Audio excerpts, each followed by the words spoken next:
The lid snapped open, and a steaming wave of curry splattered across her face and chest. The smell of turmeric and chili burned her nose as laughter rang out from the porch. Neighbors peeked through blinds. Someone's phone camera gleamed in the sunlight.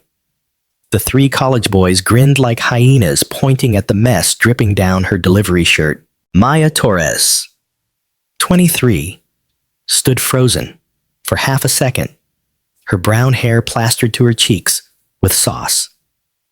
She had been delivering Thai takeout for 6 months now, hustling every day to pay rent in a cramped one-bedroom apartment in Queens.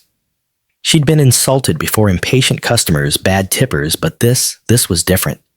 This was deliberate. The ringleader, a tall guy in a backward Yankees cap, twirled the empty curry container in his hand. "Guess we forgot to ask for extra heat, huh?"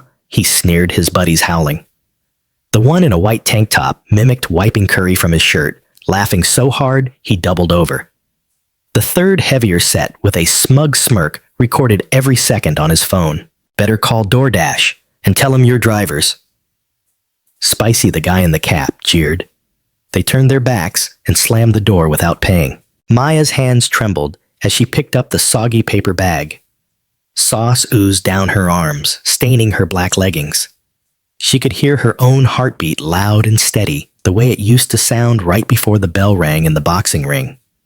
She swallowed hard, forcing herself to walk back to her car. Every step squished. Her phone buzzed with another delivery request, but she ignored it. She couldn't shake the image of those guys, the mockery in their eyes, the satisfaction in humiliating her.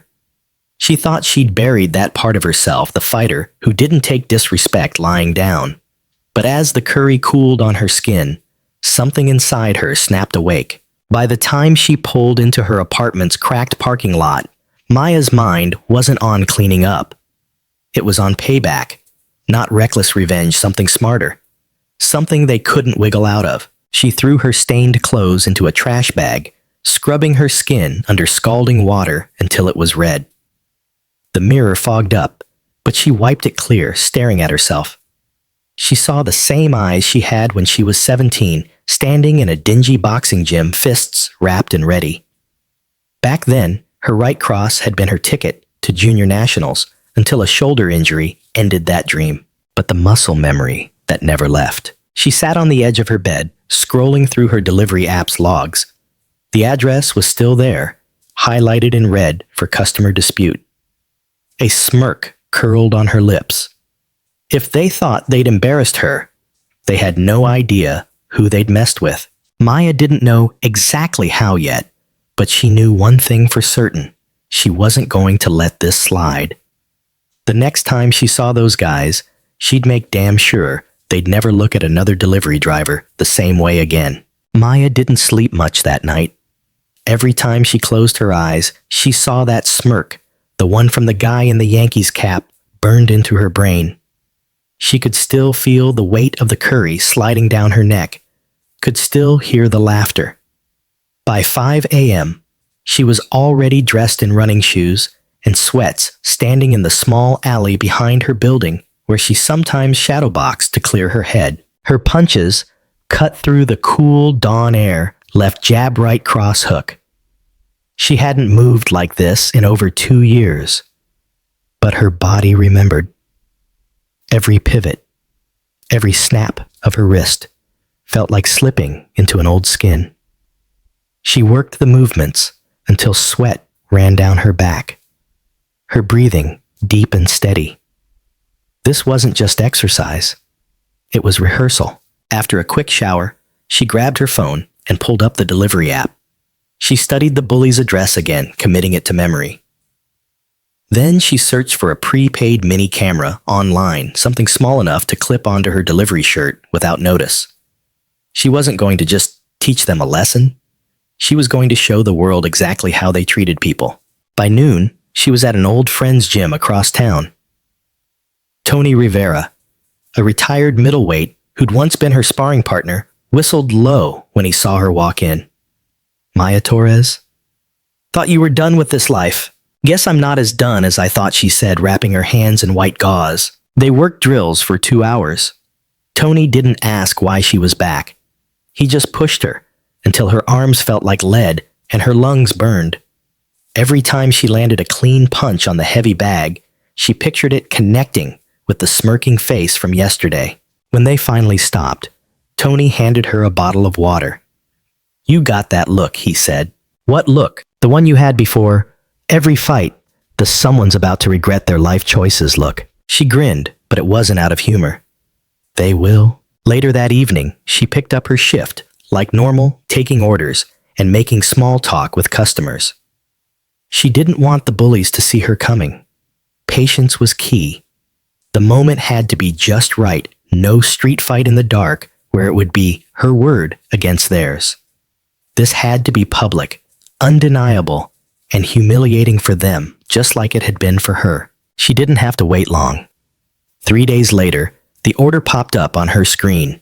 Same address, same name. Maya's pulse quickened, but she forced her hand steady as she accepted the job. That night, she laid out her plan. She'd wear a light hoodie she could peel off quickly. The camera would be clipped at chest level, angled perfectly to catch their faces. She'd park her car, so her dash cam had a clear view of the porch.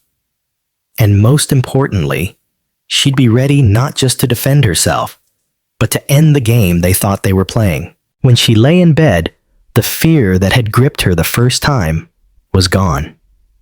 All that remained was focus.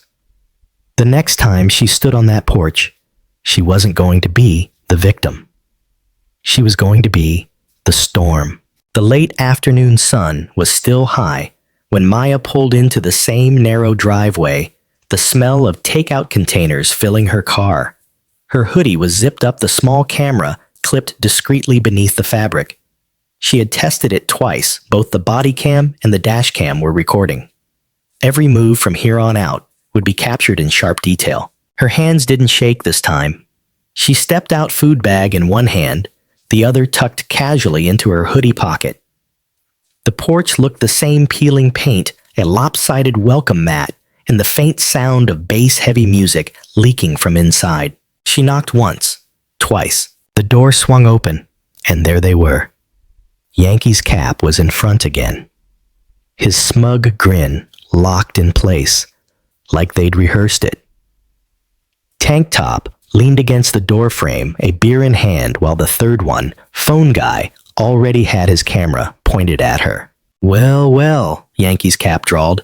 "If it isn't Curry Girl." Tank Top snorted, lifting his beer like a toast. "You bring extra sauce this time, sweetheart." Maya kept her voice steady. "Order for Mike." "Yeah, that's me," Yankee's Cap said, stepping forward. His hand darted toward the bag, but not to take it. Instead, he grabbed the side and tipped it sharply, as if to spill it again. Her reflexes kicked in before the bag even tilted. She shifted her weight, pulling it back out of reach. "Not this time," she said, the edge in her voice slicing through their laughter. "Oh, we're doing the tough girl act now." Phone Guy laughed from behind his screen. "Let's give her something to film." Yankee's Cap smirked and made a show of stepping closer, his chest puffing out. "What's the matter? Curry Girl, scared? You'll get messy again." Maya's jaw tightened. "You think I'm scared of you?" That's when he made his move, a quick lunge, trying to knock the bag from her hands. Only this time, she wasn't the unprepared delivery girl from before. Her hoodie came off in one swift motion, revealing a fitted tee, and the camera clipped right in the center. Yankee's Cap froze for half a second, his eyes flicking down to the blinking light. "What the?" She stepped in, closing the distance before he could retreat. Her left hand shoved the bag into his chest, forcing him off balance, while her right came up in a clean, sharp jab that caught him square on the cheekbone. The sound, that dull thwack of gloveless knuckles meeting bone, echoed off the porch. Tank Top straightened his beer, sloshing as he stepped forward. She pivoted her back foot, digging into the wood, and drove a hook into his ribs. He wheezed and dropped the can, clutching his side. Phone Guy had lowered his camera, his smirk gone. "Yo, what the hell?" "Keep recording," she snapped, her voice like ice. Her stance didn't waver, as the two in front of her stumbled back more shocked than hurt for now. But the balance of power had shifted. The porch that had once been their stage was now hers. For a moment, the only sounds were the creak of the porch boards under their shifting feet and the tinny bass still pulsing from inside. The air smelled faintly of spilled beer and takeout, but it was charged now heavy with the kind of tension that comes right before a storm breaks. Yankees Cap's cheek was already swelling where her jab had landed. His smug expression had curdled into something between confusion and rage. "You just hit me," he said like he couldn't believe it. Maya didn't blink. "That's right. And I'll do it again." Tank Top tried to regain his swagger, straightening up, despite the hand still pressed to his ribs. "You're dead, girl. You know that, right? Try me," she said, her voice low, but cutting through the noise like a blade. He lunged. "Big mistake." She sidestepped, letting his momentum carry him forward, then drove her elbow into his back. The impact knocked the breath out of him. He stumbled off the porch and hit the dirt with a grunt. Yankees Cap charged next, all flailing arms and anger. Maya had seen that move 100 times in the gym. Wild, untrained, all power, with no precision. She dipped under his swing, planted her foot, and sent an uppercut snapping into his chin. His head jerked back, and for a split second his knees wobbled like a bad connection about to drop. Phone Guy had stopped recording entirely, now his eyes darting between his friends like he was calculating whether it was worth stepping in. He took one cautious step forward, and Maya turned on him, fists up. "Go ahead," she said, her tone daring him. He froze. Behind her, Tank Top was still on the ground, coughing. Yankees Cap had slumped against the porch railing, his hand covering his jaw. Neither looked ready for another round. That's when Maya leaned in, her voice just loud enough for the camera to catch. "Here's the thing. You don't get to humiliate people for fun. Not me, not anyone." From somewhere inside the house, a door opened. A neighbor from across the street had stepped onto their lawn phone in hand. "You boys need me to call the cops," she called out, her voice dripping with disapproval. Maya didn't look away from the three of them. "Yes," she said, "and tell them to bring an extra set of handcuffs." Yankees Cap muttered something under his breath, but he didn't get up. Phone Guy backed toward the door, like retreat was the smartest thing he'd ever done. The power dynamic had flipped so hard it was almost dizzying. A few days ago, they dumped curry on her while she stood helpless, cheeks burning with shame. Now, they were the ones standing, frozen, humiliated in their own space, their bravado leaking out of them with every second she held her ground. She didn't need to throw another punch. The damage was done, and the whole thing was on tape. The wail of sirens grew louder, bouncing off the narrow street until red and blue lights washed over the porch. Maya didn't move as the police cruiser pulled up, her camera still rolling. She lowered her fists, but kept her stance calm, steady, unshaken. Two officers stepped out. The neighbor who'd called them crossed the street, gesturing toward the porch. "Those three, they've been harassing delivery people for months.